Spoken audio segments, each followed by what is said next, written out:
Hello, everyone. Welcome into Yelling from the Couch. I'm Brent Humphreys, joined by my co-host Gage Berdovich. We're here, NFL Week 11 Pick'em. We're over halfway through the season. Season's flying by, and it's Bengals versus Steelers again this week. We'll talk about it a little bit more here coming up, but man, I don't know about this game now. Gage, how are you doing over there? You doing all right? Well, as you can see, the clothing we have on right now is not Steelers clothing. You got the black on for the Bengals. You got the Bengals hat going on. Maybe also for the podcast. Do not have a jersey on for this episode. Because what was that against the Chargers? Now, Chargers, not a team to slouch against. And defense, phenomenal. I forget what the final score was, but yeah, they let up some points, but it's because they got tired. First half was like nothing. Like, it was like, all right, this is still a game. There's still a chance. I'm still waiting for Aaron Rodgers to complete a pass. I'm still waiting for us to not drop the ball. I'm still waiting for Arthur Smith to give me a good play call because it's been like 12, 13, 14 weeks going back to preseason since that's happened. But otherwise, I'm doing good. How are you? I'm doing all right. Didn't have a team to watch last week in the NFL to get me down and out. So all good there. The first time in a while that I've watched two primetime games, and I didn't finish either one of them. I was just like, you know what? I'm going to bed because this is not good at all. And the same thing with Monday night, the Packers and the Eagles game. And it's both of your guys' teams. Like, come on. Do you need to, have some sort of an offense here? Do you need me to show you guys what a team is with offense? I mean, come on. Liven it up a little bit over there, guys. What is this? Man, we're trying out here, but it's hard between having Matt Canada, Arthur Smith at offensive coordinator and head coach who, 9-7 or 9-8 is the standard. Yeah, what the heck? Why not? But it's crazy. You talk about the primetime games. How bored were the script writers to make the Thursday night score of the Broncos and Raiders the same exact score as the Eagles Packers? Yeah, 10-7, both of them. What I like is somebody hacked the scoregami on Twitter, and they're like, every score, they're like, this is the 1,094th scoregami in NFL history. And a few minutes later, it's like, this is the 1,094th scoregami in NFL history. It was like 36-29, then it was like 44-22, and then another 44-22, and then a 42-26, and they were all scoregamis, according to Twitter. But, obviously, that wasn't the case, but yeah, man, some weird stuff going on in the NFL here. You mentioned it. Like, it's not often we see two games in the same week end with the same score, 10-7. There were two separate games that ended in the same score. You also had the 44-22 with the Lions, Commanders, Seahawks, Cardinals. Scriptwriters like, come on. Yeah. Let's lighten it up a little bit. Let's let Aaron Rodgers be the MVP that he can be. Let's let DK Metcalf be the machine he can be. Let's let TJ Watt get the sacks that we know he can. Like, screw the rest of the NFL. That's what we're here about. And from the 4 o'clock games on, just a snooze fest no competitive games at all, really. I guess you could say the Packers-Eagles was competitive, but it just wasn't fun to watch. The Rams look really good. The Seahawks look really good. But, the 1 o'clock slate is what carried it this week. And what happened with the Jags? What was that about? I don't know. That was really odd. As someone who started the Texans defense / special teams in fantasy, I was pretty down seeing that Jacksonville scored 29. I did not keep up with the game. I did not know what was going on. I knew at one point I saw the scoreboard 29-10, and I'm like, all right, well, this is how it's going to be. And then the Texans scored 26 in the fourth, and one of them being a kick return touchdown, I think it was, or a punt return, something like that. This was incredible. Davis Mills doubted you last week. Yes. I think we all doubted you last week. 27-45, 292, 2 touchdowns and a pick. It's pretty darn good. Yeah, Gordon actually picked the Texans in this one, and what a weirdo. And Davis Mills and his big neck runs in for a touchdown. Yeah, it's crazy. It didn't look like the same Davis Mills that we've come to know and love. The best game of the day may have been the first game of the day over in Berlin. The Colts and the Falcons. The Falcons, do they just play good against good teams and just nothing against everybody else, or what? I don't know. I work Sunday morning, so watching the game doesn't really happen for me until I go into ESPN as I'm getting ready to leave. I'm like, okay, that's the score. The Falcons were in the lead. And I messaged you, oh my God, my underdog pick of the week has a chance. You know what? That set the tone, I thought. Well, silly me. That set the tone for my entire Sunday. Falcons are going to do it. Falcons are going to do it. And then, go to overtime. All right, cool. Offense has still been playing pretty well. Defense has been playing solid. We got a chance here. Falcons get the ball to start off overtime and, frankly, punt it away. All right, it's okay. We still got this defense. Until this man named Jonathan Taylor decides to just take over, and with over 200 all-purpose yards, 3 touchdowns, and an Indianapolis win. I'm honestly surprised he went and scored the touchdown and then just go down, take a chip shot field goal, and let it be that, because we know some of these players, especially in Indianapolis, have a thing of dropping the ball before the goal line. Not JT, but anything can happen. But I was up, and then I was down for that game. He's actually a New York Jet now, the one that let the ball go before. How's Grandma's Lemonade, by the way? So you're drinking a little Dubby. Yeah, Grandma's Lemonade, first time trying the flavor. It tastes exactly how I would expect it to. It tastes like lemonade, but it has like a little bit of, I don't know what to call it, pizzazz? Like, it's not like normal lemonade. Like, there's something else with it, and I don't know what, but it's pretty darn good. Well, I've got Grandpa's denture water coming in. We've talked about it several times on here.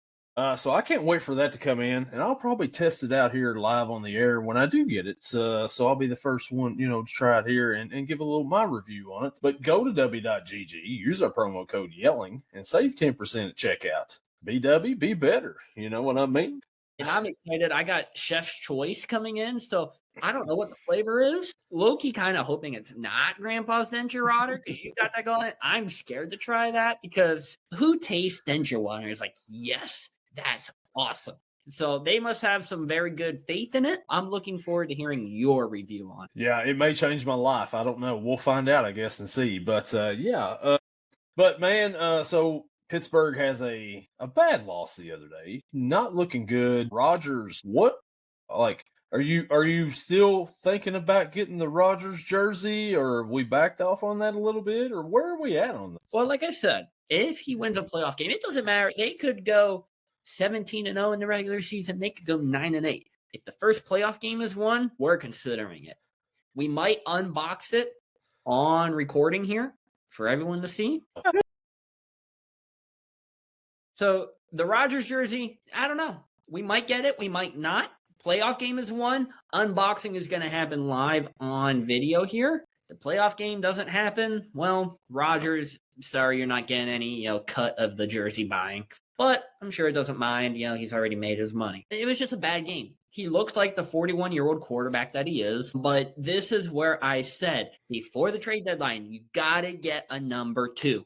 You got to get a number 2 out there for him. Metcalf, he's great, but they have not really taken deep shots to him. And it's because teams are playing the double coverage safety over the top. Who else is going to break free? You would hope Calvin Austin, but he had one hit right off his body for an interception against, counts against Rodgers. You got Roman Wilson, who now has 2 touchdowns on the season.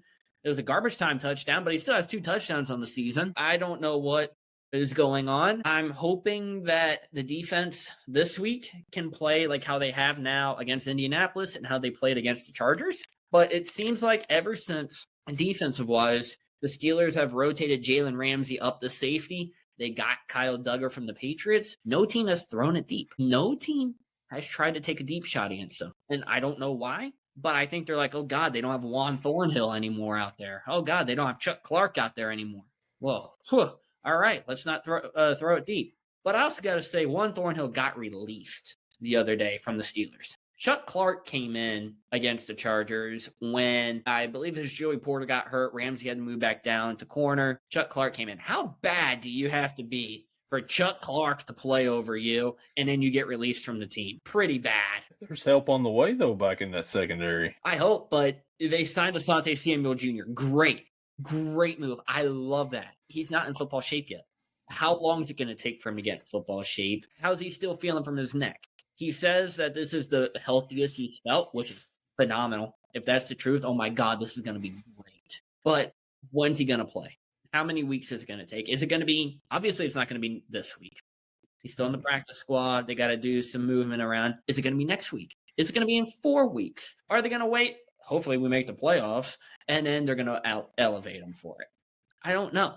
And it's scary to tell. And I want to know what his contract was. Was it just for the rest of the season? Was it a 2-year deal? Was it a lot of money? Was it not? I don't know. But I'm ecstatic that they're bringing in Asante. Yeah, I haven't talked to Gordon about it, but he was really hoping that the Packers signed him. So he at least stays on the yelling from the couch, membership area, whatever. But you're going to need that help Sunday. Nobody's taking a deep shot for a while. I've got a feeling that the team that plays the Steelers this Sunday may take a deep shot or two. And the only thing that I can say to that is Flacco has played it well and knowing that his offensive line's not going to give him a lot of time and that he can't really move around unless it's an option play that everyone thinks he's going to hand it off to Chase Brown, and instead he takes it to the outside for a first down, 11 yards. What? Oh, sorry, flashback. So he's been getting the ball out quick. You don't have time for Chase or T to run downfield and go 20, 30 yards. But they can run slants. I feel like I've PTSD from that last game. Post-traumatic slant disorder. That was awful. But hopefully, the recipe's been working the past couple weeks. Ramsey and Doug are up top. It's going to be kind of a different defense that the Bengals are facing this week with having that too. Duggar wasn't even on the team the last time they played. You're going to have Porter if he's healthy, hopefully. Darius Slay, he'll start the game, maybe. He won't finish it. He won't finish it. He might actually, I don't know, because I think he's going through the concussion protocol right now, which is crazy because I think he left the game with the Chargers with a hamstring injury, so I'm not too sure where that came from. But Brandon Eccles, he's going to be targeted a lot. This is the same guy that had Ladd McConkey blanket covered it and missed the ball. I don't know how you don't get your hands right there, at least to deflect it. And then as Keegan Michael K calls him, Ladidi McConkey, and takes it down to the 5-yard line. But I don't know. I'm stressing this game on Sunday, and I should not be. Brandon Eccles, shout out, former Kentucky Wildcat. Also former Jets. Yeah, who are playing right now and are getting beat 27-14. New England, the dynasty of New England might be back with Mike Vrabel. Drake May right now is a MVP favorite in the NFL. I would still have Jonathan Taylor as my MVP right now, the way he's played, but it's a quarterback award, and they're going to give it to a quarterback. So he'll get MVP. Jonathan Taylor will get Offensive Player of the Year, which I don't understand how that works. I don't get it either. If you win MVP as an offensive player, guess what? You're also the Offensive Player of the Year. So the Bengals, Joe Burrow returned to practice on Monday. Doesn't matter. He doesn't play defense. And he's not going to be back anyway until Thanksgiving at the earliest. So whatever. But he's back. He's back. That turf toe, I think, has gone away a little bit quicker than we all expected. Well, turf toe is a deadly thing, apparently. Brock Purdy, he's coming back this Sunday, possibly, from turf toe. But now here's my question. Joe Flacco's been playing very well within this offense. Do you want to risk Burrow getting hurt again this season? Well, can Flacco play defense for us a little bit too? If so, then okay, bring Burrow back. But yeah, I don't know. You're 3-6. I would say see what you do in your next couple of games. If you do happen to pull them out and you're 5-6 going into the Baltimore game on Thanksgiving night, then you may have a choice to make. You lose one of these 2 games, you're pretty much eliminated. Let's go out and have fun. Let Burrow stay out the rest of the season. Try again in 2026. Yeah. We'll see how it all adds up. So we got a little YouTube comment of the week here talking about our teams, and that comes from @FootballDude2000. Breaking: the Bengals get outscored by the bye week. Ravens pass them by and will win this division. Get those towels out and wipe your tears, because in a few weeks, everyone will be looking up to the Ravens. Flock, yeah. This guy, I'm telling you. The football dude, DM the Instagram page, please, at yelling, what is it, yelling from couch, the couch, yeah. Yelling couch, yeah. We want to bring you on the freaking show. Yes, at this point in time. It'd be great if we found a Browns fan as well. I don't think they exist, but bring a Browns fan onto here and just have the AFC North episode. But yeah, Gordon kind of doubles as a Browns fan, I believe. I mean, he seems to pick them in every pick'ems that we have, except for when they play Green Bay. when they play Green Bay, in which they won that game. So, the irony of that. So last week, our picks are terrible. Mine, at least. You went 8-5, Gage, leading the way. Gordon's 7-6. I went 5-8. I'm 96-52-1. Gordon's 96-52-1, and you're 90-58-1. Ooh, 6 games behind. 6 games back. But hey, we're all in the 90s now. Gordon has tied me, so I've really got to buckle down here and take this thing to Pound Town or something. I've got to get back on track. We can't let the outcast beat us both. No, like he's only here half the time. Like we can't have him come out here and beat us. What's up with that? Shows up every other week and he's gonna win the pick'ems. Come on. Well, you can't let that happen. No, I think you guys start like changing the picks that he sends you. Yeah. Did you really pick the Bills to win? Because it looks like you didn't. But maybe Bills ain't a good example right now after they played last week. Hey, I think he's picking like the Saints to win. Maybe a little pounding Panthers to win. Oh, man, so that'll take us now into our next segment here, and that would be... From turf to tears, it's injury fears. Who's sidelined this week in Gage's fantasies? So, last week came on the show, and we had a rough week in fantasy. We took the loss, but this week we bounced back. Giant win, namely thanks to Trey McBride. Like 27 points. Finally, the breakout game I've been waiting for from him this season. Not a lot to talk about on my side. Just got Aaron Jones, again, questionable. Feels like this guy's always questionable, but he'll end up playing. Good game last week against Baltimore. He ended up 15.9 points, 9 carries for 47 yards and a touchdown.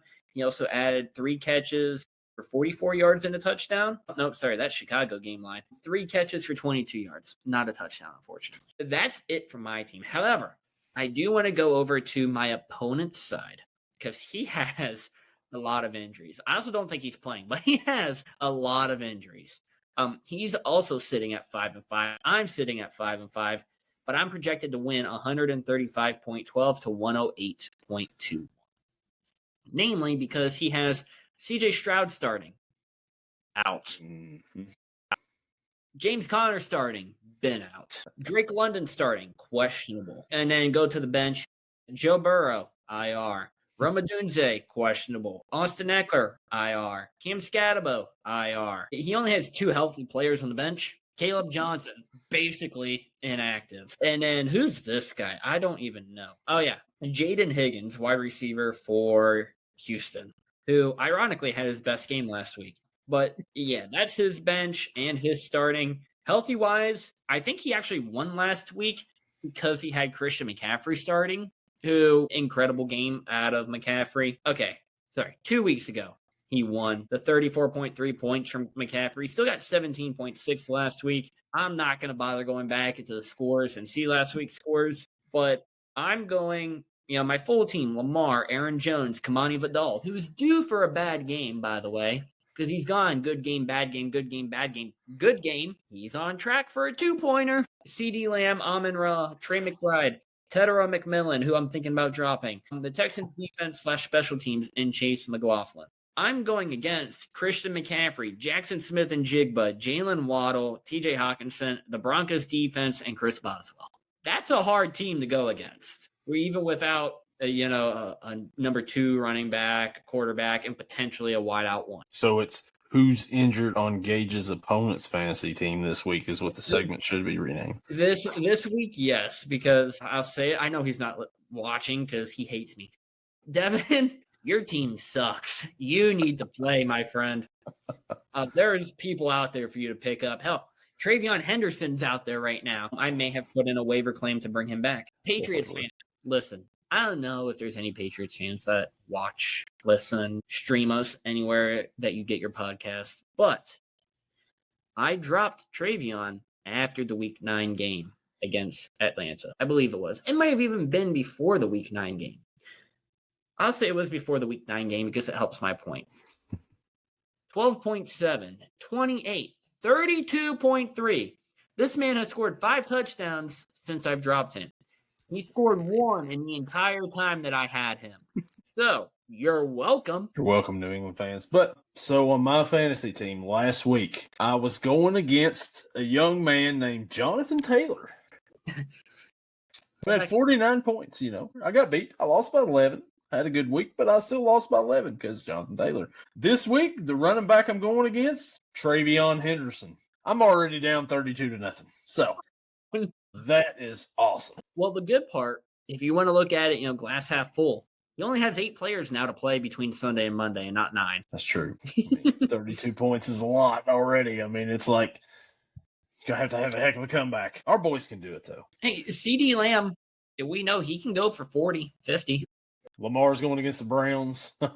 He owns the Browns. Even though they got a good defense, they can't figure out Lamar. So, yeah. It's a divisional game. Let's not count anything out right there. Knowing our luck, Lamar will drop 9 points. Yeah, probably. But so a little bit of baseball awards happened this past couple of days. MVP for the American League, Aaron Judge. MVP for the National League, Shohei Ohtani. Tarik Skubal wins the Cy Young in the American League. And who wins the Cy Young in the National League, Gage? Just the same guy that won Rookie of the Year last year, Mustache Man, Mr. Paul Skenes. Rumor has it that there was something about him wanting to play for a different team in the league. I can't exactly put my finger on it. Oh, yeah, the Yankees. I'd want to play for the Yankees, too, if I knew they were going to give me a great contract. I want to go back, though, real quick to the other awards that you said. Aaron Judge or Cal Raleigh? Who should have won? Cal Raleigh. I agree. All right. And that settles that debate. Further in the playoffs, I know they don't take playoffs into consideration, but, Cal Raleigh had the better season, in my opinion, overall. The big dumper. Especially for a catcher. When's the last time you've seen a catcher pump out, I forget the number that he had, but an exorbitant amount of homers? 61, I think he had, maybe? 60 or 1. Never happened before in a season for a catcher. Exactly. Like I said, especially for a catcher, you expect a catcher to bat 220, if that. Some teams, if you have a Jacob Stallings or an Edwin Diaz, you're happy if you get 180 out of him just because he's great behind the plate. Yeah. To have a normal, in the field position player that's not catcher or pitcher have 60 homers is amazing. To have the guy behind the plate that you don't expect to have that many, 25, 30 maybe from the big dumper, that's insane. And then, of course, MLB bias. Here you go, Mr. Judge. The gavel has strucken. All rise once again. And then Shohei on the other, hey, whatever. He's great too. 55 home runs, whatever. What else can you say? Yeah. I can't argue with that. Yeah, I can't argue with that. And Skubal on the American League side, he didn't do good in the All-Star game earlier in the year, but the rest of the time, pretty good, though, once again. So I get why they give it to him, too. And Skenes, of course, if he just had some help around him, which may be why he's telling to players that, hey, I'd like to go to the Yankees. I know they'll get me help. But he still had 11 wins on the season. For a Pirates pitcher, I'm happy with that. Yeah, it'd been a 20-game winner, somewhere with some talent. I've seen a lot of Philly fans, though, crying the blues that Christopher Sanchez didn't get Cy Young. Listen, coming from a Pirates fan, let us enjoy our moment. We don't win much. We don't get to the playoffs. Let us have this. I'm happy when we win a game. Let us have a freaking award, would you? None of our guys got the gold glove. So, you know what? This was what we had to settle for. So, Philly fans, enjoy your Bryce Harper contract and shove it. Former Pittsburgh Pirate won a gold glove at third base in the National League. Yeah, who would that be? Brian Hayes. Yeah. Cincinnati Reds. Yeah, y'all can enjoy him and his 210 batting average. Yeah, but man, he's got that glove, We replaced him with Jared Triolo, who is a gold glover. Really didn't affect you all any at all, but whatever. Got about the same. So there's a little bit of our baseball we touched on there. Now, I guess. Well, you got something? Do we want to talk about Luis Ortiz, Emmanuel Clase. Why not? That's a pretty big story there. Both these guys, indicted $12,000 for fixing pitches. First pitch bets. Okay, I just want to put this into perspective. Emmanuel Clase signed a deal, I want to say back in 22. I'm quickly Googling it right now. 5-year, $20 million extension signed in 2022. And you throw that away for $12,000. Now, Luis Ortiz obviously did not have that big of a contract. You're still making a lot more than $12,000. I understand, you want a little extra cash. Who doesn't want a little extra cash? But to basically commit a felony, get this little extra cash, it's like saying, I just need a little extra cash. I'm going to go rob the bank down the street. You're going to get caught. Now, you're not great. You're not a Shohei Ohtani who can just throw his interpreter under the bus and have someone else take the fall for your gambling. But this is one thing on the Pirates side of things. They're great at getting rid of people right before they get into a betting scandal. Luis Ortiz, Tucapita Marcano, former Pirates, they leave for a year or two, and then they get arrested. So, hey, just saying. I've got a feeling that this is going to happen a lot more these days with the emergence of DraftKings, Handle, Caesars, all these sports books where you can get online now. You've got the convenience of the app on your phone. And if you get a hold somebody like that and you're like, hey, this pitch I'm throwing, the first one's going to be 93 to 96 miles an hour. Put $50K on it. And somebody's putting a $1,000 bet on the first pitch you make. And like you said, $12,000 for a guy who's making millions. The math don't add up to me on this here, but I think we're going to run into a lot more of this more often than not. Yeah, I'm surprised there haven't been more names that have come out from this. But I think the big thing, and this, not just the MLB, all the sports leagues, MLB, NHL, NBA, NFL, soccer, all these sports leagues, stop letting these betting platforms be a sponsor of your product. DraftKings, the official sports partner of the NFL. Yeah. Well, of course people are going to bet. Yeah. Now, obviously, you can't strictly outlaw people from betting, but what you can do is try to prevent it. You can be like, all right, sorry, DraftKings, we know you pay a lot to be a sponsor, but we're not doing it. You have all these, the pre-shows, Football Night in America, where they do this is our picks for the night. Well, heck, I'm going to go put $5 down on what Michael Strahan says. And look, so Pete Rose banned from baseball for life because he bet on baseball as a manager. They haven't found anything about a player yet, but hey, But anyways, banned for life. And what sports network do the Cincinnati Reds play on to this day? FanDuel Sports Network. That is where they play their games. So how ironic is that he's banned for betting and they're playing on the FanDuel Sports Network? Like you said, they're in bed with these betting companies, and it's only going to get worse. Yep. More people's going to get caught. This is all illegal stuff, guys. You can't do this. This is felonies. You're going to get caught. And when you do, you're going to lose everything you had for what? Just a little bit of pocket change? I think I've had this debate before with other people. If you're betting on a game that doesn't involve you or your team, I don't see why that should be a problem. If I'm playing first base for the Pittsburgh Pirates and I put a bet on Arizona Diamondbacks starting pitcher to throw 6+ strikeouts, what's the issue? However, if I'm first base for the Pittsburgh Pirates and I bet on our starting pitcher to record less than 16 outs and he's at 15 and he's on his last batter and the ball's hit to me, I might accidentally make an error. That I could see an issue with. But I don't see any way you're going to take the betting out of the game completely. Heck, we talk about our bets on this show and what we do for DraftKings. So there's no way to completely get rid of it.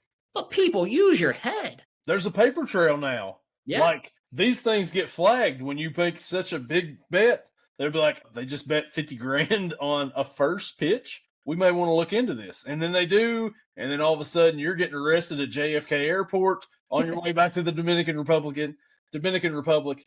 And here you are, banned from baseball for life. It's crazy stuff what people will do for a little bit of extra money. Yeah, That's it doesn't not even 1% of your contract. Yeah, and now, I mean, I'm sure that contract is void, so you don't get that money that you would sign for because, I mean, you're right in the middle of the contract, and I mean, you get your 12 grand, but whatever at that point in time, and then you can't go back to play that anymore in America. I mean, I'm sure you may be able to in your home country, but it's not going to be the same.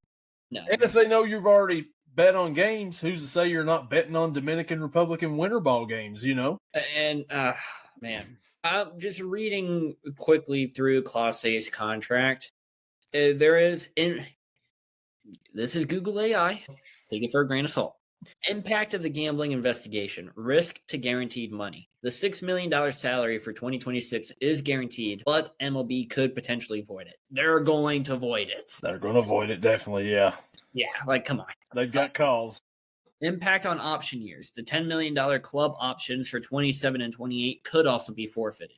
Found guilty, they're going to be forfeited because he's not going to be out of jail. And if the FBI's on you, they already got something on you. So I'm sure he's going to be found guilty here on this. Both of them. However, minimum guaranteed payout. Even if the options are not exercised in the 26, salary is forfeited.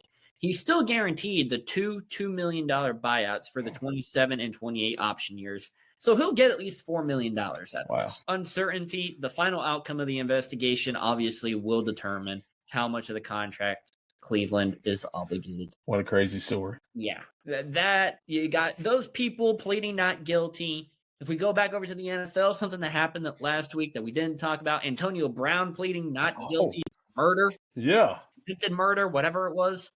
I think they let him out. I think last I saw. I think so. This man is insane. He's a flight risk. Yeah, they let him out. Like Aaron Hernandez. And, you know, really different people.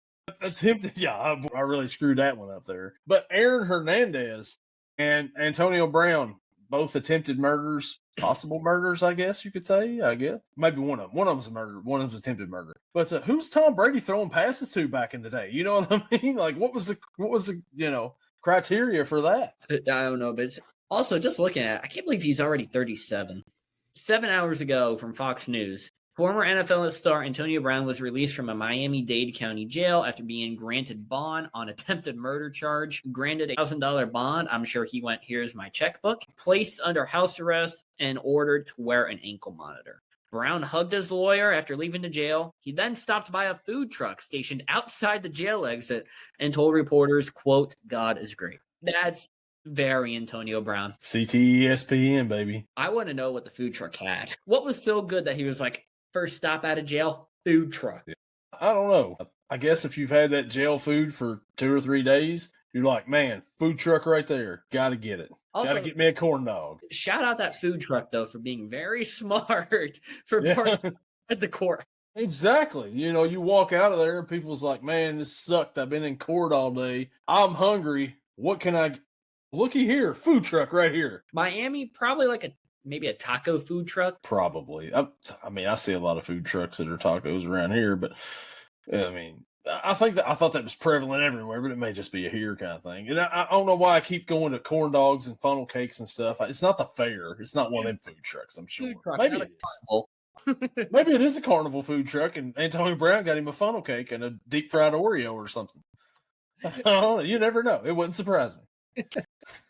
Oh, man. So now we'll go on and get into our picks for the week. And let's go ahead and let's start out with the Commander, as some idiot wrote on here, versus the Dolphins at 9:30 on the NFL Network. Miami is a 2.5-point favorite, live from Madrid. Gage, what do we think in this matchup here overseas? Well, I just want to start off by saying there's no spelling error there. They're just taking after Stanford, being the Stanford Cardinal. The Cardinals, which I still have a big issue with that, but that's beside the point. What the Commander-in-Chief was at the Commanders game last week, so maybe that's what I was thinking. I don't know. Yeah, Commander-in-Chief has also made other news this week by being interviewed on one ESPN show by a certain Pittsburgh native, Pat McAfee, and then everybody's saying, oh, this is great. Oh, this is horrible. Whatever. Yeah. Commander versus Dolphins. We'll stay away from that. Miami 2.5-point favorite. I don't know. You got Marcus Mariota throwing to Deebo Samuel. I don't like that connection. Surprising win last week against Buffalo. Surprising win. I think we both said on the show last week that that's going to be a close matchup, but we expected Buffalo to win. Miami just said, nah, not happening. I think they're going to do it again this week. Give me Miami in this one. Give me the points. Yeah, the Commanders just don't look very good at all without Jaden Daniels. And even with Jaden Daniels, they haven't looked very good this season. Don't know what's going on there with them. They haven't been able to figure things out. Miami starting to come along here a little bit, huh? I know last week when we was on this podcast, Gordon was on here and he kept talking about why would you throw a fade route to Devon Achane over Kyle Hamilton? And he was like, that's stuck in my head. He's like, so he went with Baltimore stuff or went with Buffalo. But Achane tore it up last week. Played really well. They remembered, oh, wait, he's a really good player. We should get him involved a lot. And Jalen Waddle, again, they've got the weapons to do things. Starting to kind of look like the Miami Dolphins of a couple of years ago where that offense is starting to click a little bit. I like for them to continue it this week in Madrid. Give me the Dolphins to win this one. I think the Dolphins cover. Gordo has the Dolphins as well. So we're all together overseas on this one. All right, good to know. Good start for all of us so far. Good start. And now we go to the Sunday slate, the 1 o'clock games. And before we get started on these games, there are plenty of really good matchups in this game or this week. So, these are going to be some hard pick'ems right here, I'll tell you. A lot better than the last couple of weeks. Yeah. So the next matchup, we got the Chargers heading to Jacksonville to face the Jacksonville Jaguars at 1 o'clock on CBS. The Chargers are a 2.5-point favorite on the road. Gage, the Jaguars choked it away last week. Liam Cohen's over there throwing his headset around everywhere, and he's probably ready to pack up and leave after this season. But I don't think he would leave after one season, would he? Would he? He's not known for that. Nah, not at all. If anyone saw the face I was making when you were originally talking, it's because I misread the spread. I thought it said Jaguars 2.5-point favorite, and I was about to lose my mind. So very happy that I got it right here with the Chargers. Travis Hunter, I think, is the big name out of this one, out for the season now. You have to wonder if it's a lot of two-way playing that might have caused this a little bit. You got to wonder what they're going to do next season with him. Are you going to have maybe 10 or 15 packages on defense that he goes in and plays and it focuses primarily on offense? Or are you going to flip it? 10 or 15 packages on offense where he goes in and plays and focuses primarily on defense. I think he's better on offense. And I think they would be smart to do the offense and then just sporadically throw him in at defense. Chargers, screw them. But give me the Chargers in this one. I think they'll cover. Jaguars just have been disappointing overall this season. Yeah, so Travis Hunter out for the season, as you mentioned. And it's kind of strange. You think he's better as a wide receiver. In college, he was better as a defensive back than he was a wide receiver, but It's different in the NFL. I mean, you're covering different guys than you are out in the Pac-12. So this was a problem that he had in college, too. He was injured quite a bit in college, so it's kind of making its way to the NFL as well.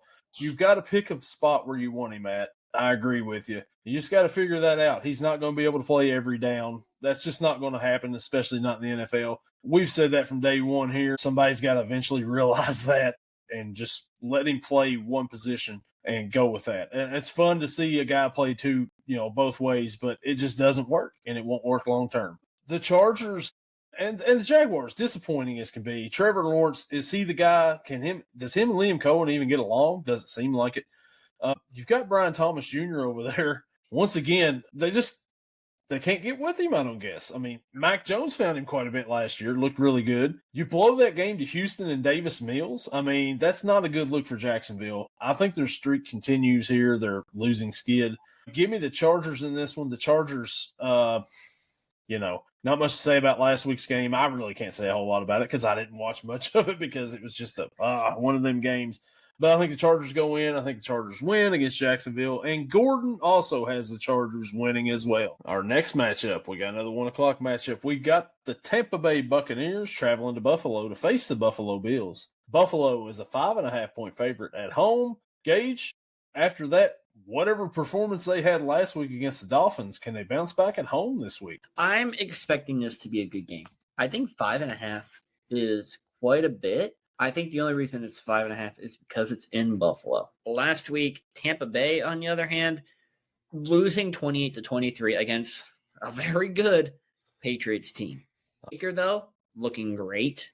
20-43, 273 yards, 3 touchdowns. Getting Ibuka evolved a lot. 6 for 115 in a touchdown. And then using the tight end, K. Dotton, 9 for 82. This is what you got to do when you got a lot of people that are injured. What else we got? Tej Johnson, 4 for 42, 2 touchdowns. Sterling Shepard, 3 for 20. Rashad White, 5 for 16. And then Sean Tucker, 1 for -2. But the big issue with this Tampa Bay team is their rushing attack. Sean Tucker was the leading rusher, who I forgot was on the team. 9 for 53, 5.9 average. And then Rashad White, 10 for 38. Cameron Johnson, who I think is a wide receiver, 1 for 11. And then Sterling Shepard, 1 for 11. There's a name missing from here because I know they have 3 running backs, but Bucky Irving, there we are. He's hurt. Yeah, so I think that's why the Tampa Bay rushing attack has been like kind of mediocre here recently. And I think that's going to affect this game. I'm going to take Buffalo to win it. I think they're better overall right now, even after the big loss last week. But I'm going to take Tampa Bay to cover this. Yeah, Tampa Bay, Sean Tucker, as you mentioned, led the team in rushing, 9 for 53. That was the first game this year that the New England Patriots defense give up 50 yards or more to a running back, and it was Sean Tucker. Great little trivia question for somebody someday down the road, I guess. Buffalo, on the other hand, they play Miami, and they look horrible, like absolutely bad. They're not a really good defensive team this year, Buffalo's not. And on offense, Miami got after Josh Allen quite a bit. Had him, I don't know what goes on when these AFC East teams go to Miami and play him, but Brady always struggled there. Josh Allen's struggling there now. Tampa Bay, they kept it kind of close with New England, but you really didn't feel like they were going to pull it out and win the game. This game's at Buffalo. I think Buffalo bounces back here. I don't think they lose 2 in a row. I think they win, but I think this is going to be a really good game. And Tampa Bay is going to cover this spread here, 5.5. Gordon has Bills win, but no cover as well. So we're all on track so far. Let's see. It might change here coming up with the red-hot Chicago Bears traveling to Minnesota to face the Minnesota Vikings. 1 o'clock on Fox. Minnesota's a 2.5-point favorite at home. Gage, what do we think here? The Chicago Bears have been up and down all season, you could say. What'd they do? They beat the Giants last week 24-20. That's great. That's fantastic. What'd you do the week before? You let the Bengals score 42 on you. And then the week before that, you lost to Baltimore. They suck against the AFC North, apparently, is where I'm getting at with that one. This game affected my fantasy team last week because I had Kyle Monangai going, not realizing, hey, idiot, DeAndre Swift is back. Luckily, Monangai got me a touchdown, and that's what saved it. The Vikings coming off a loss against Baltimore, 27-19. They were up. I'm trying to do the math here. They were up 10-9 at halftime. They're up 10-3 for the longest time. And then Lamar went down, and they just kept chipping away at it, They scored 10 in the third. They scored 8 in the fourth. And Minnesota just couldn't keep up with it. McCarthy threw the ball a lot.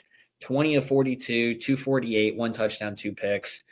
Jalen Naylor, of all people, led the Vikings in receiving yards, 5 for 124 and a touchdown. I don't know. I'm not liking this game. It is a divisional matchup, so I think it's going to be good. This is not the underdog pick of the week, but we are going to go with the underdog. I'm going to take the Chicago Bears in this one. I think they're just better overall. And I don't know. I know I've had faith in J.J. McCarthy, but it could just be because they lost to Baltimore, and we know how that goes here. But I don't know. But give me the Bears in this one. Yeah, so the Bears, they probably should have lost that game last week against the Giants. If Jackson Dart doesn't go out with a concussion and you have to face Russell Wilson, things may be a little bit different in that game. Yeah. But the Bears pull it off. They won. That's what you're supposed to do. Snow falling. We're getting November snow games already. It's football, whatever. The Vikings, on the other hand, they face the Ravens. J.J. McCarthy, does he not like the other J.J., like Justin Jefferson? Because I feel like Justin Jefferson's had a fairly down year this season. It definitely feels that way, but it wasn't that way when Carson Wentz was playing. Carson Wentz would feed the ball to J.J. Yeah.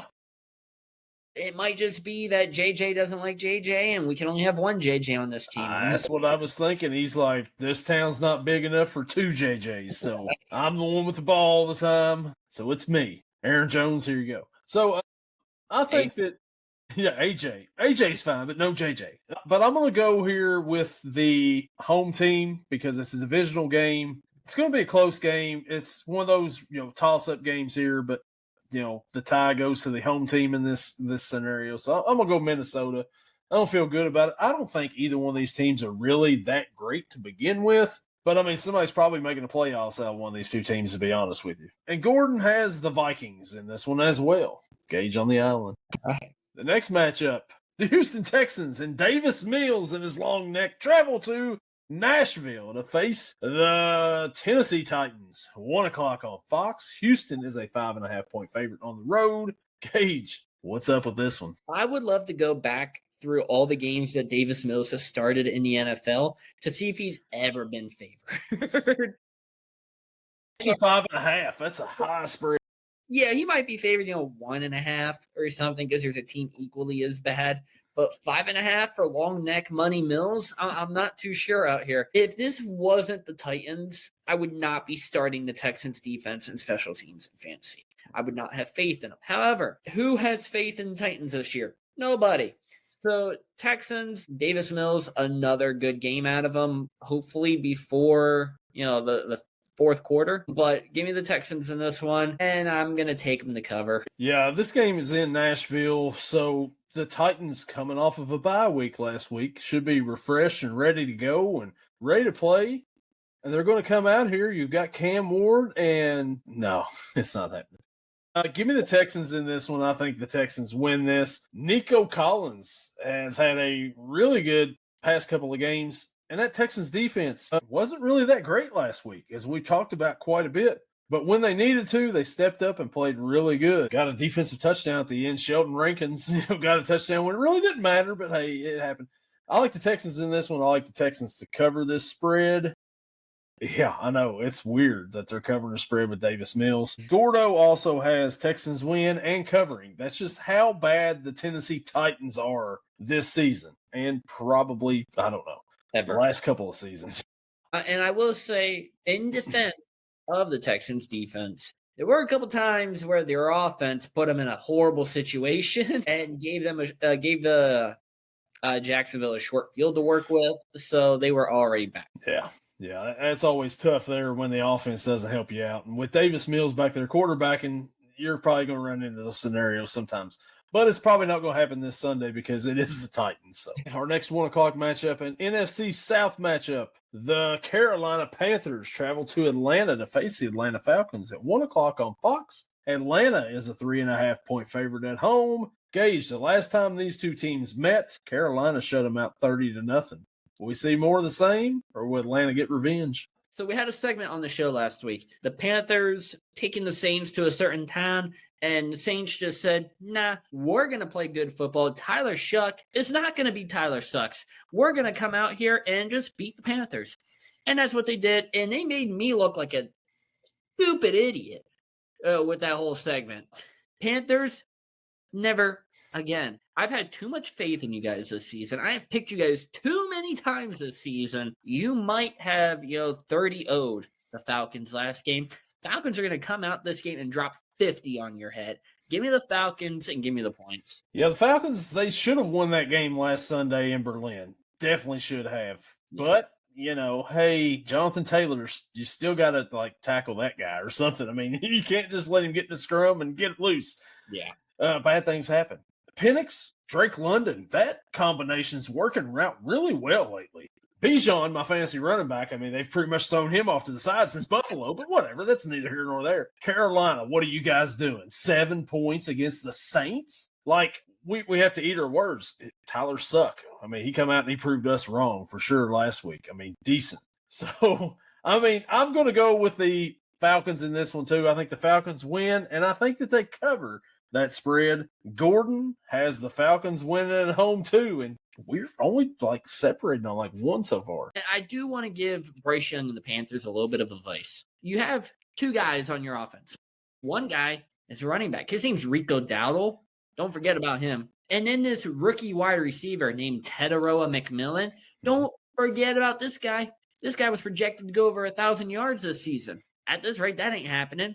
He was like 2 for 33 for the longest time last week and finished 5 for 60. Feed him the ball. I'm not saying this because he's on the fantasy team. I'm saying it because it's smart. Because what other receivers do you got? And you're playing the Saints, like that too.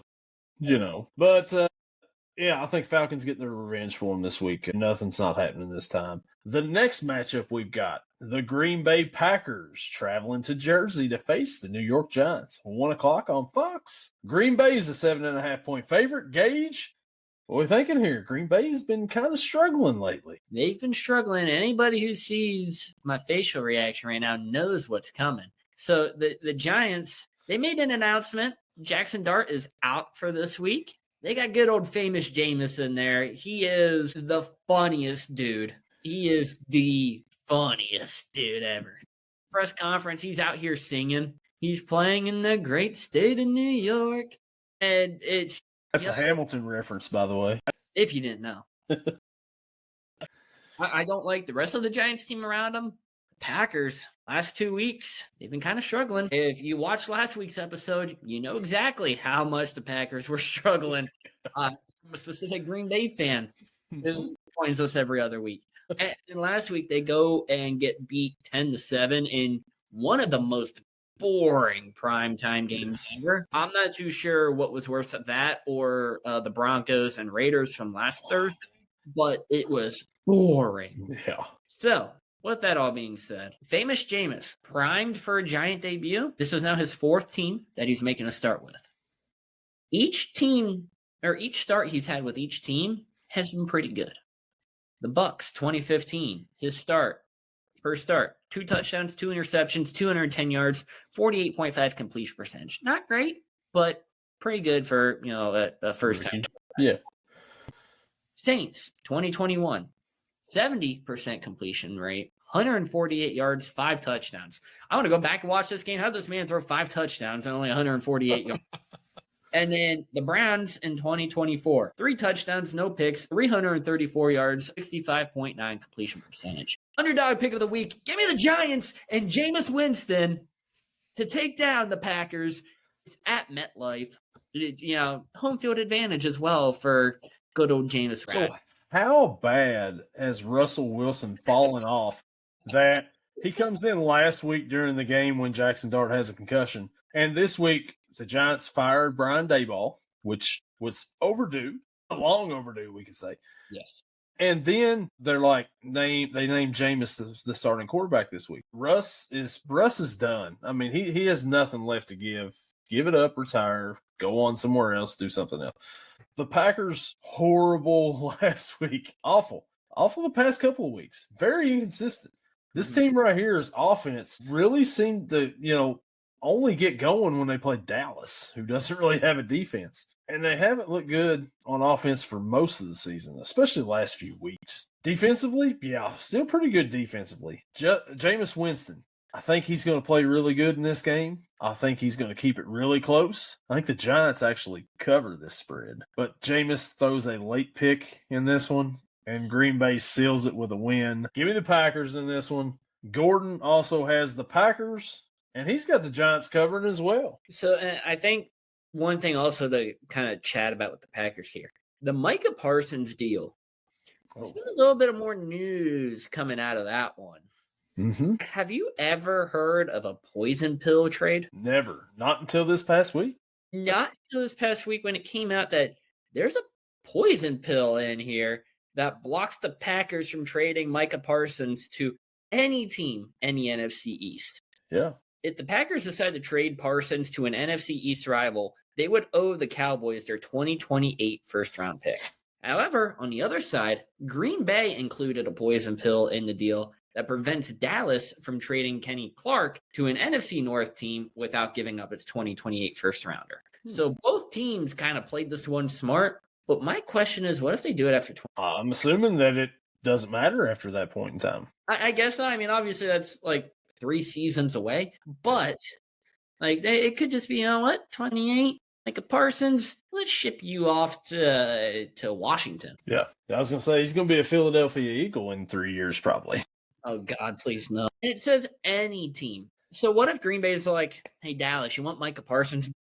Yeah. Does that count again? Does Dallas get their first round pick? Jerry Jones answers, and he's like, no. I'm not doing that again over here. We've been through it once. We got a good ball club over here on defense. We got Quinnen and Williams, all right? All right, enough of that. The last 1 o'clock matchup we've got for the week, the Cincinnati Bengals travel to Pittsburgh to face the Pittsburgh Steelers at 1 o'clock from the Big Ketchup Bottle on CBS. Pittsburgh is a 5.5-point favorite. Gage, I know it's not called Heinz Field anymore, but still, hey, the Big Ketchup Bottle is still a good nickname for it. Gage, before we go to you, I'm going to go ahead and start this one out. Cincinnati Bengals coming off of a bye. Joe Flacco. Joe Burrow mentions that he's coming back to practice. They're getting this team energized over there on that side. Pittsburgh's kind of struggling a little bit here. Baltimore's nipping at their heels. They're right behind them. Aaron Rodgers has looked like old Aaron Rodgers. Not old Aaron Rodgers, like vintage Aaron Rodgers, like old man Aaron Rodgers. Like what we've seen with the Jets last year. Not good the last couple of weeks. The defense hasn't played bad. But the last time these two teams faced each other, what a Thursday night game that was. Best one of the year so far. Absolutely. And the Bengals slanted them to death the whole time, right? I think the Bengals will come out. They're scoring a lot of points in this game. Pittsburgh also is going to get their running game going.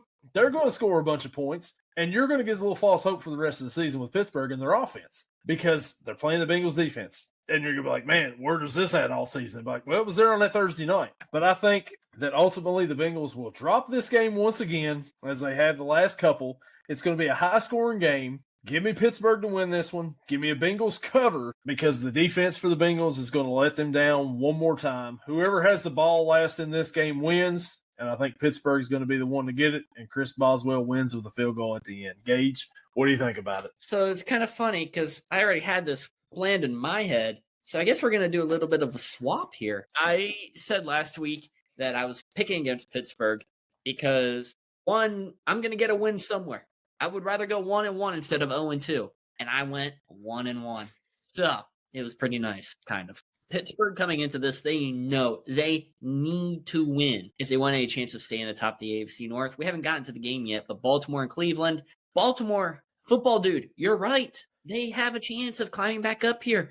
They have a chance of becoming the top of the AFC North. If both teams are tied at 5-5, I don't know who the tiebreaker goes to because we haven't played each other yet. So I'm not too sure who would be at the top there, but it'd be pretty darn close. However, you said it. Last game between these two teams in the Unk Bowl, the AC Hot Bowl, whatever you want to call it, slandered them to death, out-routed them to death before halftime.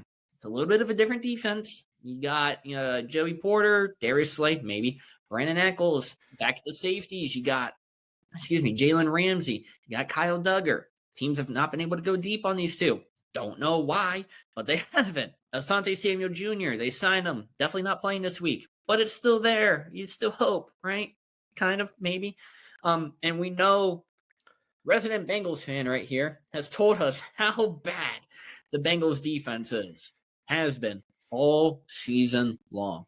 The offense has been pretty great. It's going to be a battle.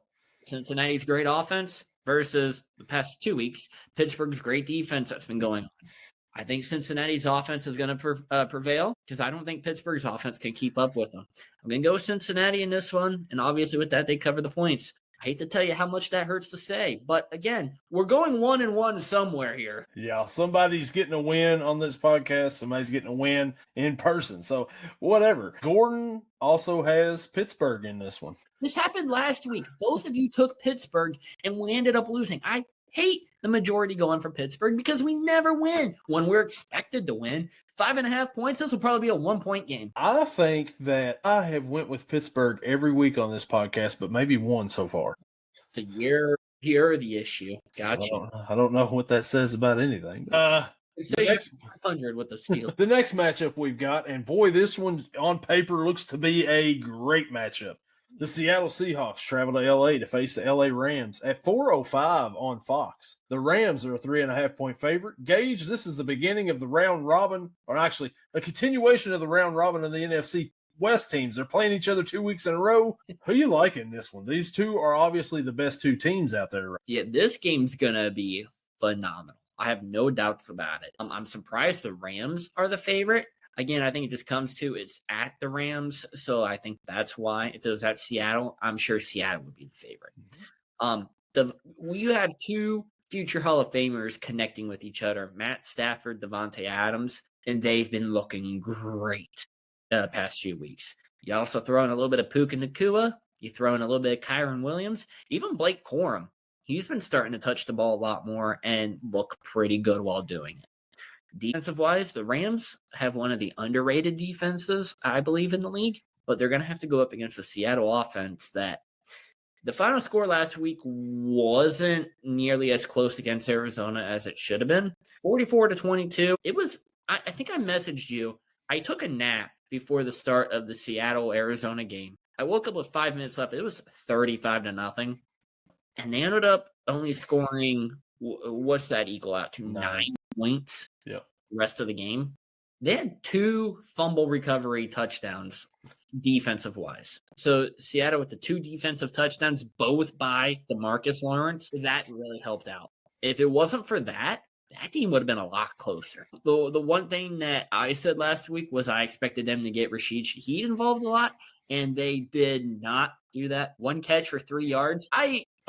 When I woke up, the first possession I saw was Shaheed lined up at running back. I wasn't sure where I was because I think my message to you was they have Shaheed at running back, WTF, and he went 2 carries for 20 yards.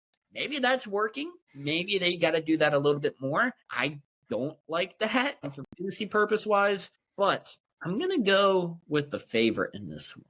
I think it's going to be a really good game. However, I just think home field advantage is big in these divisional matchups. Give me the Rams. Give me the points. But it's going to be a good one. Yeah, potential game of the week right here for sure. The Rams last week, and for a while, Matthew Stafford is one of the favorites for the MVP candidate. He is 37 now? And he's out here still having one of his better years of his career. Yeah. Devontae Adams is having a resurgence with him as quarterback.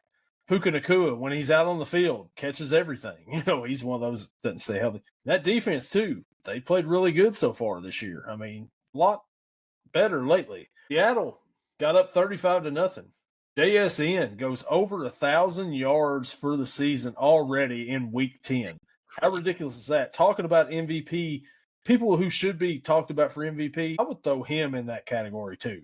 Yeah. Because without him, Sam Darnold, Terry Horton here's a who over there is probably not getting open as much as he is without JSN. Yeah.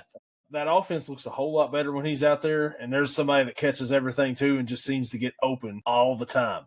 This should be a good matchup, but I'm with you here. I think that the Rams being at home is the difference in this game. Give me the Rams to win, but give me a Seattle cover because it's going to be a really good matchup, really good game, and Seattle will keep it close for the most part, and the Rams will, come out with the win close to the end, maybe a field goal at the end or something, but by the thicker kicker. Yeah, thicker kicker. The Rams win and cover, Gordo says. And I know we haven't done this in a couple weeks, but fun fact about this game. Hey, fun fact. Matt Stafford is now at 500 for his quarterback record for the first time in his NFL career. Hey, all right. All those years in Detroit weighed him down. Yeah, being with the Rams has now caught him up. Yeah. Oh, man, if he had something other than just Megatron in Detroit, they would have been dangerous. Yeah. Our next 4 o'clock matchup, 4:05, the San Francisco 49ers travel to Arizona to face the Arizona Cardinals. On Fox, San Francisco is a 2.5-point favorite. Gage, we're continuing our NFC West round robin here. Who do we like in this one? Both these teams lost last week. Yeah, and the returning Brock Purdy this week going against Jacoby Brissett. Trey McBride coming off a 9 for 127, 1 touchdown game. I do want to take a quick look. Is Trey Benson coming back this week? Or are they still running with the Amari DiMercato, Bam Knight carousel? We don't really know, apparently. Headline, when will Trey Benson return? Is Trey Benson out for the season? When will Trey Benson return?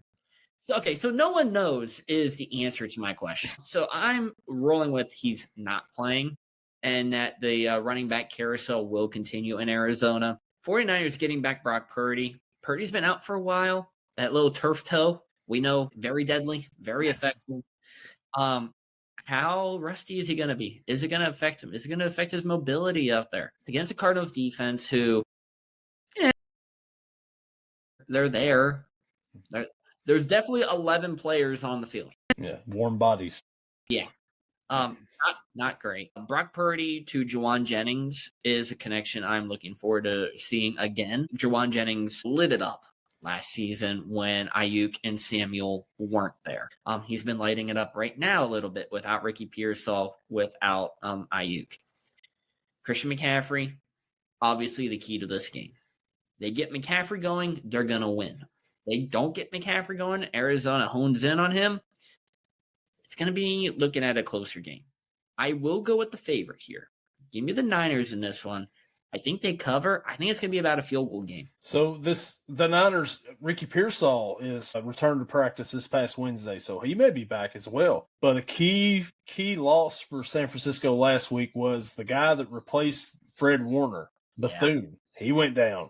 I'm pretty sure he's out this Sunday too. What do you do at that spot right there that you're already thin on? That's a tough position right there because that's your quarterback or your defense right there. And I mean, we know how bad it was when Fred Warner went out. Well, Bethune started to play a little bit, started to play pretty good. Mm-hmm. Now you're down to your third string guy. On the other hand, the Cardinals, Kyler Murray, is he done? Is he done now? I mean, in Arizona? He has to be. I would say so. I think he's going to end up with a different team next year. Yeah. And pretty convenient he's out at this time of year, right? There's maybe something coming up here pretty soon, maybe. I don't know. But the Cardinals, what horrible at the beginning of last week's game against the Seahawks. But they come back, showed a little bit of fight. Jacoby Brissett. Other key person out for the Cardinals this week, Marvin Harrison Jr. out with emergency appendectomy surgery. Yeah. So you've got Trey McBride over there, and then you've got So with that being said, I'm going 49ers in this one. I think the Niners win. I think the Niners cover. Jacoby Brissett, really good backup. I think he's going to keep them kind of a little bit close here for a little bit, but I think the Niners eventually pull away in this one. They cover. Gordo also has the Niners, or as he says, the 47ers, because that's all how many players they have on the team. So you mentioned, Tyler, maybe there's something going on right now. It is currently 12:11 a.m., Friday, November 14th. Call of Duty Black Ops 7 launched 11 minutes ago. So, yeah, that's it. Currently not downloading it on the PlayStation, but I feel like after we end this, I might have to go download it. Have not played a Black Ops game since 3. But hey, why not give it a try? Yeah, maybe you could play Kyler in it. Maybe you can find him on there and play him. Why not? You want to come on the podcast? Yeah, why not? Oh man, we're getting a guy from PFF on here. I'm telling you, we're getting somebody from PFF on here. Put it down. But yeah, and we're trying to get a football player. Not gonna say, but we're trying. It is very hard. Yes. Apparently, they're busy this time of year. I don't really know. Something like that. I mean, what can they be doing all this time? Right? Especially a guy who's a starter thing. From a team in the. Anyways, the next matchup we've got the Baltimore Ravens travel to Cleveland to face the Cleveland Browns at 4:25 on CBS. Baltimore is only a 7.5 point favorite in this one. Gage, what do we think here? Yeah, only a 7.5 point favorite, man. This is going to be good. Dylan Gabriel last week, he's had all this praise for being super accurate, being very smart with throwing the ball. He looked pretty bad last week throwing the ball. Almost makes you wonder if he's involved in a betting scandal or something. Interesting. But the Ravens, a slow start last week against the Vikings defense. This week, the Browns defense, I think a lot better than what Brian Flores puts out there for Minnesota. But the Browns, they get tired. They get worn down a lot because their offense sucks. The Ravens are going to take full advantage of that, and I think they're going to end up winning. I'm going to take Baltimore in this game, but I'll take Cleveland to cover the 7.5. Both of these teams last week were in a very competitive football game. The Ravens with Minnesota, like you said, slow start.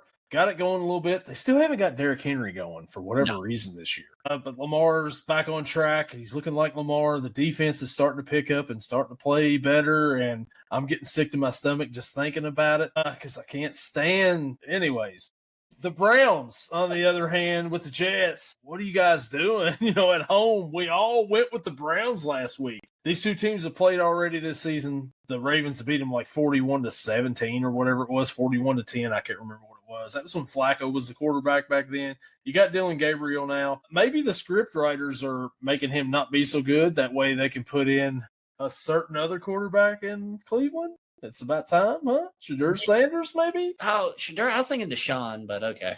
Yeah. But anyways, I like Baltimore in this one. I think Baltimore wins. I think Baltimore covers. Gordo also has the Ravens winning and covering. So I think a very important note for this team, for both of these teams, actually, Justin Tucker is now reinstated and can now sign with any team. Cleveland, you have a history. Bring him in. Bring him in for this week. Let him kick against Baltimore. Why not? That would be great, wouldn't it? It would be. It would be.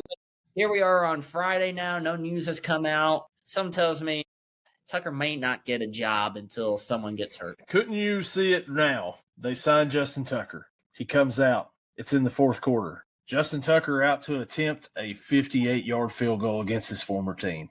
The kick is up, and it is good. The score now, Baltimore 27, Cleveland 3. Hey, I can see it. No, I believe it'd be better if it was like, all right, Tucker's now with Cleveland. He comes out. He's attempting a 69-yard field goal. Cam Little just broke the record here not that long ago at 68. Tucker trying to reclaim it. Kicks it. It's going in. Doinks, and it's good. Baltimore 41, Cleveland 3. Yeah. Hey, Cleveland, you've got a record now. Congratulations. The majority of their players are on the team. The next matchup we've got, the Kansas City Chiefs travel to Denver to face the Denver Broncos at 4:20 on CBS. Kansas City's a 3.5-point favorite on the road, Gage. What do you think here? On the road, Kansas City being the favorite when Kansas City hasn't looked great this season, but neither has Denver, especially offensively. Defensively, they're right there again. Offensively, man, they're not going. They're not going at all. Bo Picks strikes again. You know what? The pick last week may not have even been his fault, but hey, that's fine. Kansas City, slow start a little bit on offense every game, but they pick it up. And when they pick it up, they're going. And I think it's going to happen.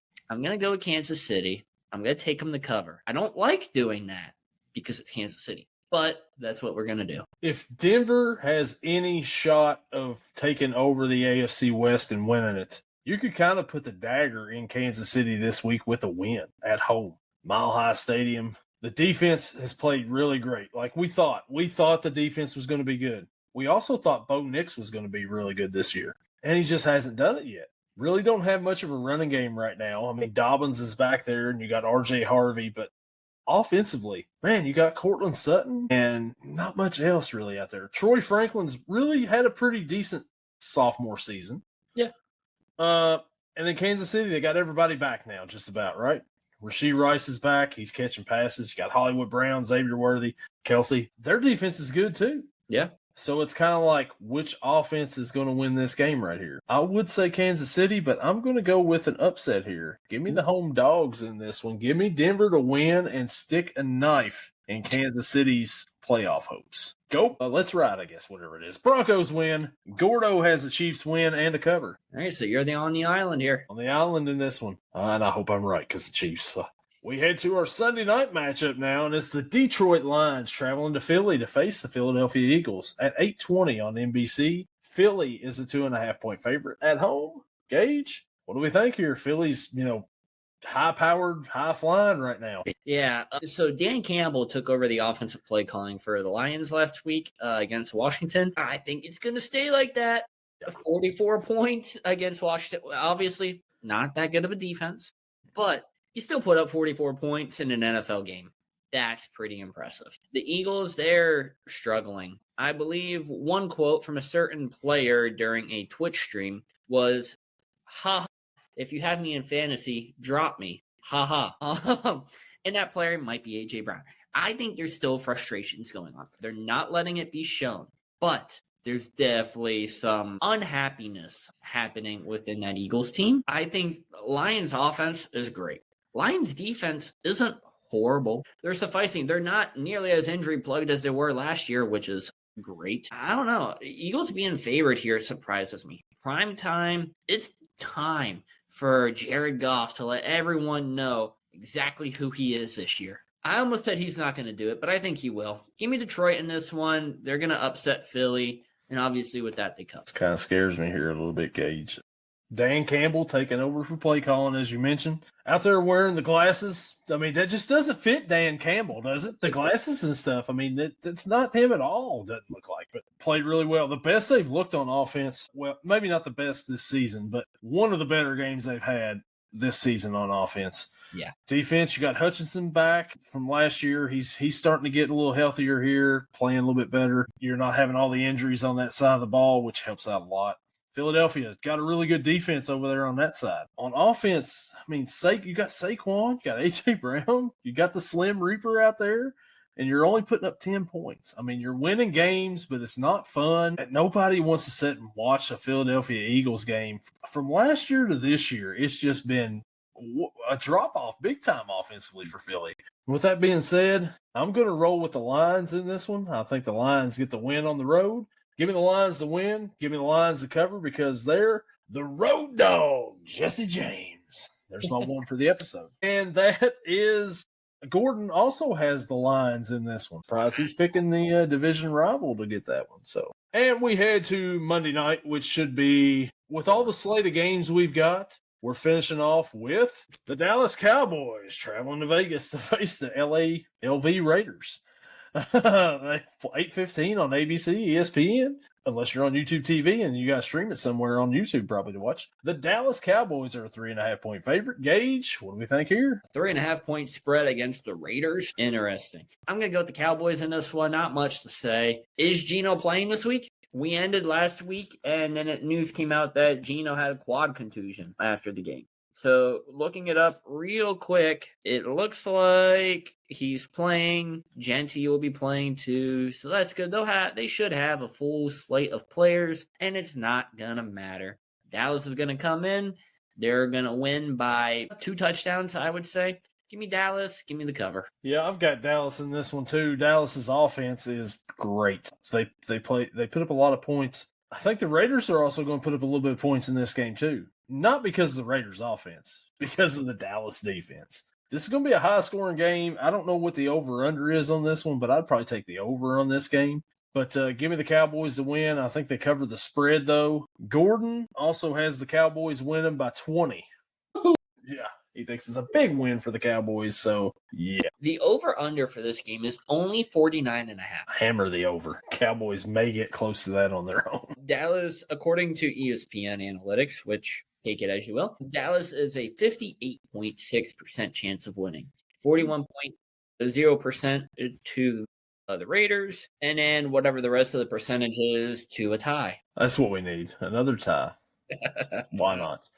Buys this week, the Colts and the Saints. Only 2 teams on the bye this week. Week 11. We're over halfway there, Gage. We're halfway there. Sorry, I gotta be like Jameis and sing at some point. We're living on a prayer. I can't believe we're almost there. Like, playoffs are right around the corner. We're almost to Thanksgiving, and I'm thinking, like, when Thanksgiving hits, you're getting into playoff mode right then and there because teams are fighting and battling at that point in time to get that last playoff spot. Yeah, that's why winning the games that you should, Pittsburgh, is important for the playoff spots. Yeah, Cincinnati, Jets. Oh, man. Rough. It is rough. It's very rough. And Gage, you got anything else to add to this here program here before we shut it down this week, week 11? I do want to say I know this is not the college episode. I know I'm never in the college episode because I don't know a lot about college ball. However, game day coming to Pittsburgh. Depending on when video gets put out, it may have already happened. It may happen tomorrow. Don't really know. I'm planning on going at like 4 a.m. If I do go, they look out on the Instagram, maybe a YouTube short as well. We might try to put a little vlog out. Maybe I'll actually be able to record it right this time and give us the right proportions for a square and a rectangle. Hopefully. If I don't go, there's not going to be any vlog, obviously. But if I do go, just look out for that. It's going to be some fun little video content coming out. Yeah, anytime game day rolls into town, it's a big deal, especially for teams like your college team who they hardly ever go see, and my college team who they hardly ever go see either. You said it's been probably about 20 years since they've been to Pitt. It's been 18 since they've been to Lexington. So, yeah, it's always a good time, so keep an eye out for that there. Should be a good time. They got Notre Dame. They're 12.5-point dogs, but they're at home. I've got faith in them. And Pitt is finally ranked this season for the first time after I've been saying, why aren't they ranked? Why aren't they ranked? We're ranked now. If they take down Notre Dame this week, what's stopping? And Notre Dame and Pitt are playing on the same field that the Bengals and the Steelers will play on in less than 24 hours. Gotta love it. Yep, so Evan McPherson, watch your ACL, buddy. Man, Joe Flacco, watch your stuff too. Anyways, so yeah, that'll do it for us here on this here episode, and we will catch you all in the next one.